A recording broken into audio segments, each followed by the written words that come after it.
Good morning, you guys. My name is Matt Beard, and if you know me, most of you who do probably know me as an artist.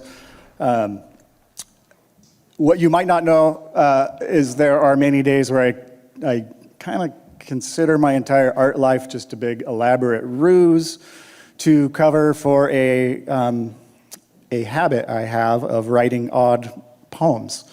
And Justin asked me to come read one today, and I wrestled with, oh man, what do I read? I gotta figure out the right one, and I went through dozens and dozens looking for the right wilderness poem, and it's funny. It's like after going through all these, it was like God was just like, hey Matt, what about the one you wrote last week about the wilderness?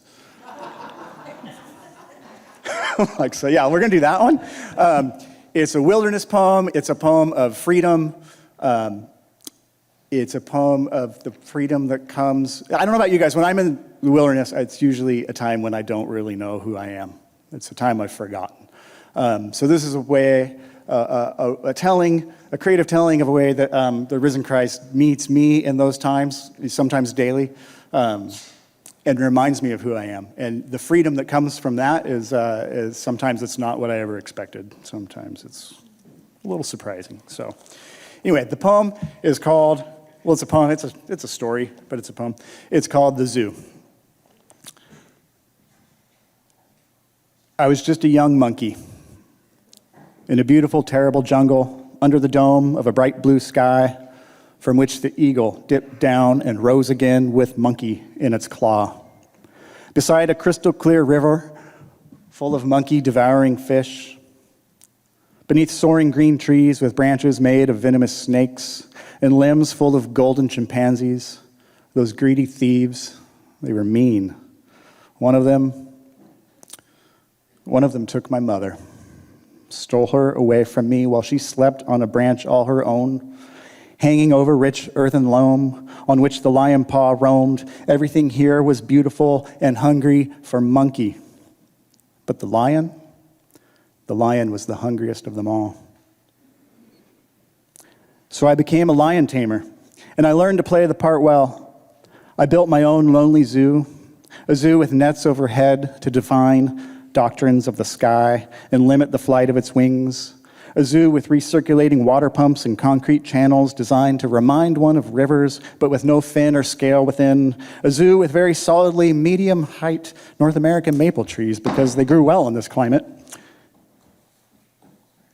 and whose branches would never know the sliver of monkey-eating snakes held in glass boxes down below. Nor would those branches know the grasp of those cursed chimpanzees. I built an entire jail out of cuss words just for those chimpanzees. Rotten filth, you jerks. But the lion, she became my life. I lived with her, watching her movements, never letting her out of my sight, and bearing the scars and wounds to prove and reprove my necessary vigilance. She and I, we lived for each other. My flesh was her blood, and as long as she took what I willingly gave, she stayed well fed, and I stayed alive, a measured dose of death administered daily to a terrified monkey that lived behind this lion tamer's mask, free from the jungle, living free behind the bars, no longer feeling those ancient fears and numb to the pain of the past. We lived this way for years. My young monkey body grew into this lion tamer's suit until it fit quite well. But one dark winter solstice day, a man arrived at the zoo. He was the only visitor that lonely day. He paid the overpriced cost of admission. And unlike most of my guests, he didn't come for the animals. He came for me. He could see past the scars on the man's body I wore as my mask. He could see the monkey I was beneath it, or so I thought.